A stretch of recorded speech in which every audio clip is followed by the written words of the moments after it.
The man who tried to steal my mother's final days just got his sentencing, and it's better than I imagined.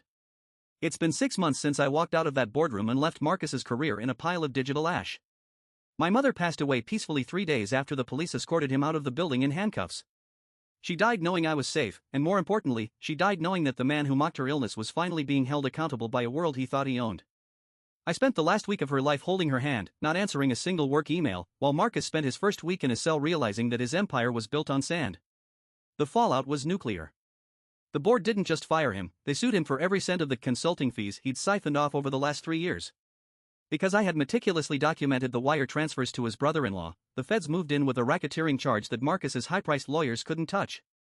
They tried to claim I hacked the system, but my lawyer, a pit bull I hired with the whistleblower bonus the company gave me to keep me from suing them, pointed out that Marcus had literally handed me the admin credentials months ago because he was too incompetent to run his own reports.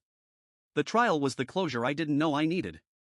Seeing him in an orange jumpsuit, stripped of his $3,000 suits and his arrogance, was visceral. He looked diminished. Gray.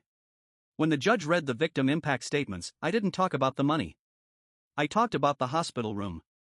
I talked about the 6 p.m. ultimatums. I watched Marcus's hands shake just like mine had in that hallway. The judge looked at him with pure disgust before handing down 8 years in federal prison with no possibility of early parole due to the nature of the financial crimes. His wife didn't even show up for the sentencing.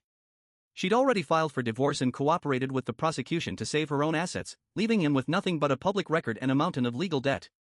As for me, I took the settlement money and moved to a small house near the coast, the place my mom always wanted to retire. I'm working freelance now, on my own clock. Every morning, I sit on the porch with a coffee and think about how Marcus is probably waking up to a headcount in a concrete room. He tried to take my time, now, the state is taking his.